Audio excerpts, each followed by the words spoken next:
Près de 5 ans après le décès d'Aretha Franklin, l'affaire autour de son héritage toucherait-elle à sa fin?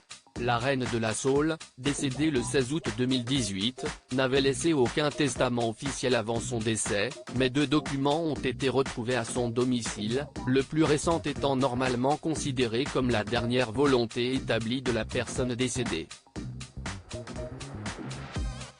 L'origine du conflit entre ses 4 fils héritiers trouve sa source sur ce point, alors que l'un des documents a été rangé dans une armoire fermée à clé et date de 2010, un autre testament a également été retrouvé, plus récent, mais perdu jusqu'alors.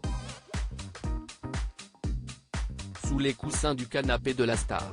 En litige pour savoir quel document prévalait, les 4 enfants se sont alors tournés vers la justice pour régler la question.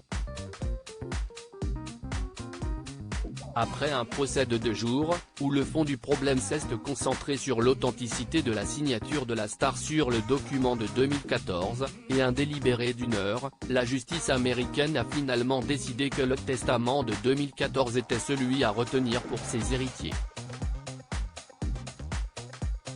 Cette décision devrait se révéler particulièrement favorable à l'égard du dernier-né de celle qui a chanté pour l'investiture de Barack Obama, Kekalf Cunningham, et à ses enfants, qui devraient ainsi récupérer le manoir de l'interprète de respect, situé dans la banlieue riche de Détroit, mais aussi les véhicules de la chanteuse.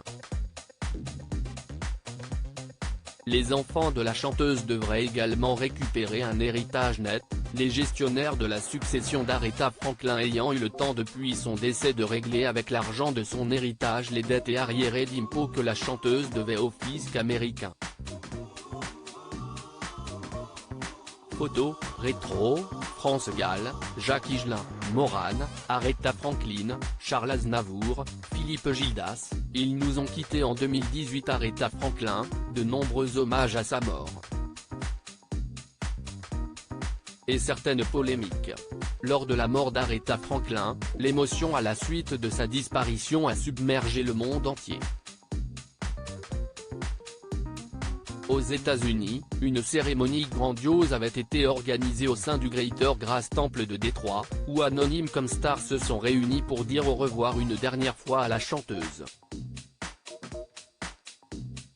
Parmi les célébrités présentes, de nombreux artistes comme Stevie Wonder, Jennifer Hudson, Ariana Grande ou encore Smokey Robinson, mais aussi des personnalités politiques comme le couple Clinton, venus présenter leurs derniers hommages à la chanteuse et à sa famille en leur nom mais aussi en celui du couple Obama. Si certains hommages à l'égard de la star ont été poignants, d'autres au contraire ont fait un peu pchit auprès des fans. Parmi eux, l'honneur rendu par Madonna durant les MTV Awards où la star avait en réalité parlé plus d'elle que de la chanteuse de A Natural Woman. Autre star dont l'hommage était difficilement passé, celui de Jim Carrey qui avait alors dessiné la chanteuse pour saluer sa mémoire, mais qui avait un peu trop éclairci sa peau aux yeux des internautes, ce qui avait provoqué la colère et la polémique chez certains. Crédit photo, Back Grid USA.